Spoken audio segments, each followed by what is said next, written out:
₹10,000 SIPवर मिळणार कोटींचा fund. Small cap mutual फंडामधील काही योजना जाणून घ्या. तर मित्रांनो नमस्कार. तर मी तुमच्या समोर मागच्याप्रमाणे तसंच याही वेळेसुद्धा मी तुमच्यासमोर SIP बद्दल एक गुप्तशीर माहिती तुमच्यासमोर मी मांडणार आहे मित्रांनो. तर मित्रांनो तुम्ही दरवेळेस माझे व्हिडिओ बघता पण व्हिडिओवर कुठलेही कमेंट्स येत नाहीत मित्रांनो. मला फक्त कमेंट्स महत्त्वाचे आहेत. म्हणजे कमेंट्स आले की मला तुम्हाला व्हिडिओ कुठल्या अडचणी आहेत व्हिडिओमध्ये, तुम्हाला व्हिडिओमधून कुठलीही अडचण येणार नाही याची काळजी मी घेईन आणि मग तुमची कमेंट्स येईल त्या कमेंट्सनुसार मी माझा व्हिडिओ बनवण्याचा प्रयत्न करत आहे मित्रांनो. तर मित्रांनो तुम्ही कमेंट्स करत चला. व्हिडिओ आवडला तर शेअर करा, लाईक करा आणि अशीच माहितीसाठी माझ्यासोबत जोडून राहा. तर मित्रांनो आजचा मुद्दा आहे ₹10,000 SIPवर मिळणार कोटींचा फंड. स्मॉल कॅप म्युच्युअल फंडामधील काही योजना जाणून घ्या. तर मित्रांनो काही योजना आहेत SIPच्या. या योजना आपण या ठिकाणी जाणून घेणार आहोत. तर मित्रांनो चला वेळ न वाया घालता पुढे जाऊया. तर बघा मित्रांनो भविष्यातील सुरक्षिततेसाठी आणि अल्पकालीन परिस्थितीला स्वतःला आर्थिकदृष्ट्या मजबूत ठेवण्यासाठी सतत बचत करत राहण्याची गरज आहे. यासाठी म्युच्युअल फंड हा एक चांगला पर्याय ठरू शकतो. तुमच्या आर्थिक उद्दिष्टानुसार तुम्ही ते निवडू शकता. Large cap, mid cap, flexi cap ते स्मॉल कॅप किंवा क्षेत्रीय किंवा लाभांश उत्पन्नापर्यंत म्युच्युअल फंडाच्या अनेक श्रेणी आहेत. तुम्ही कशात गुंतवणूक करू इच्छिता हे तुमच्यावर अवलंबून आहे. काही स्मॉल कॅप म्युच्युअल फंड योजना आहेत ज्यामध्ये दरमहा ₹10,000ची गुंतवणूक केल्यास ₹1 कोटी निधी तयार होऊ शकतो. तर मित्रांनो बघा हे जे काही कंपन्या आहेत लार्ज कॅप, मिड कॅप, परत फ्लेक्सी कॅप, स्मॉल कॅप किंवा क्षेत्रीय किंवा लाभांश उत्पन्नामध्ये हे जे काही आहेत SIPमध्ये तुम्ही याच्यामध्ये म्युच्युअल फंड SIPद्वारे तुम्ही याच्यामध्ये गुंतवणूक करू शकता. तर बघा मित्रांनो दरमहा या ठिकाणी बघा ₹10,000ची गुंतवणूक केल्यास ₹1 कोटी निधी तयार होऊ शकते तुमची. तर मित्रांनो या ठिकाणी तुम्ही लक्ष ठेवा. तर जाऊया मित्रांनो पुढे. आता पाहूया आपण स्मॉल कॅप म्युच्युअल फंड. तर बघा मित्रांनो हे असे म्युच्युअल फंड आहेत जे त्यांच्या मालमत्तेचा मोठा भाग स्मॉल कॅप कंपन्यांमध्ये ज्याचे बाजार भांडवल ₹5,000 कोटीपेक्षा कमी आहे गुंतवतात. स्मॉल कॅप म्युच्युअल फंड प्रामुख्याने स्मॉल कॅप सहभागामध्ये गुंतवणूक करतात. म्युच्युअल फंड योजना अशी आहेत ज्यात 15 वर्षाच्या सततच्या गुंतवणुकीचे मोठ्या रकमेत रूपांतर करण्यात यशस्वी ठरतात. आता बघा मित्रांनो स्मॉल कॅप कशाला म्हणले जाते की 5,000 कोटीपेक्षा कमी ज्यांची गुंतवणूक आहे त्याला स्मॉल कॅप असे म्हणले जाते. चला मग पुढे काय म्हणले अजून 15 वर्षाच्या सततच्या गुंतवणुकीचे मोठ्या रकमेत रूपांतर करण्यात यशस्वी ठरतात.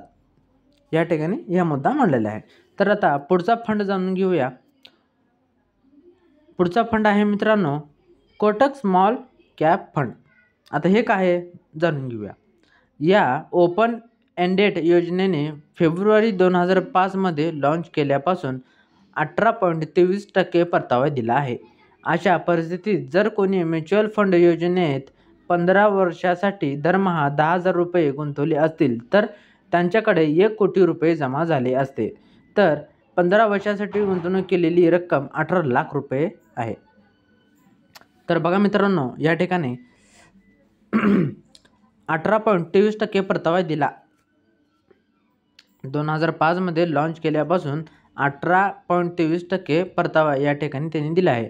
अशा परिस्थितीत जर कोणी म्युच्युअल फंड योजनेत 15 वर्षासाठी महिन्याला बघा मित्रांनो महिन्याला काय म्हणले ₹10,000 गुंतवले असतील तर त्यांच्याकडे ₹1 कोटी जमा झाले असते. तर 15 वर्षासाठी गुंतवणूक केलेली रक्कम ₹18 लाख आहे. बघा मित्रांनो म्युच्युअल फंडमध्ये पुढे चालून आपल्याला खूप मोठा फायदा या ठिकाणी आपल्याला दिसून येत आहे. चला तर पुढचा फंड बघूया. पुढचा फंड आहे SBI small cap fund. September 2009मध्ये सुरू झालेली या योजनेने 20.74% पर्यंत परतावा दिला आहे. जर कोणी या योजनेत 15 वर्ष दरमहा 10,000 रुपये गुंतवले असेल तर त्याचे जमा भांडवल 1.25 कोटी रुपये झाले असते. यामध्ये 15 वर्षासाठी गुंतवणूक केलेली रक्कम 18 लाख रुपये आहे. बघा मित्रांनो, SBI स्मॉल कॅप फंड यामध्ये सुद्धा 10,000 रुपये जर महिना तुम्ही गुंतवणूक केली असता तर त्याची 1.25% कोटी रुपये झाले असते, म्हणजेच 1.25 CR झाले असते. चला तर पुढचं बघूया. पुढचं आहे Nippon India small cap fund. आता हे काय जाणून घेऊया मित्रांनो. हे बघा, सप्टेंबर 2010मध्ये लॉन्च करण्यात आले. तेव्हापासून या योजनेने 22.22% परतावा दिला आहे. अशा परिस्थितीत 14 वर्षासाठी दरमहा 10,000 रुपयाची गुंतवणूक केली असती तर एकूण रक्कम 1.27 कोटी रुपये झाली असती. 15 वर्षात यामध्ये गुंतवलेली रक्कम 18 लाख रुपये झाली असती. बघा मित्रांनो, कुण्या फंडमध्ये स्मॉल फंड परत मिड कॅप फंड हे जे काय आहेत, किती टक्के गुंतवणूक केल्यानंतर किती टक्के वार्षिक उत्पन्न भेटले जाईल हे सगळं या ठिकाणी सांगितलेलं आहे. दरमहा 10,000 रुपयाने तरी चालू करावे या ठिकाणी सांगितलेलं आहे. मित्रांनो, हे असे काही फंड आहेत. SBI, आपण आता कुठले फंड बोला, Nippon India small cap fund, SBI small cap fund, Kotak small cap fund, बरं स्मॉल कॅप म्युच्युअल फंड, हे काही फंड आपण या ठिकाणी भेटलो आहोत. तर मित्रांनो, आता तुमच्यावर आधारित आहे कोण्या फंडामध्ये इन्व्हेस्टमेंट करायचं, हे सगळे तुमच्याकडे आधारित आहे. तर मित्रांनो, इन्व्हेस्टमेंट करताना पूर्ण माहिती असणे गरजेचं आहे. प्रत्येक गोष्ट लक्षात ठेवून तुम्ही इन्व्हेस्टमेंट केली पाहिजे. त्यानुसार तुम्ही प्रॉफिटेबल होऊ शकता. असं नाही की उठली की कोणी पण कंपनीमध्ये इन्व्हेस्टमेंट केली नाही. ते पूर्ण माहिती घेऊन त्या कंपनीची तुम्ही इन्व्हेस्टमेंट करा. त्यानंतरच तुम्ही पुढचे पाऊल उचला. तर मित्रांनो, व्हिडिओ चांगला वाटला तर व्हिडिओला लाईक करा, सबस्क्राईब करा आणि व्हिडिओला शेअर करा. तर भेटूया नेक्स्ट व्हिडिओमध्ये. धन्यवाद.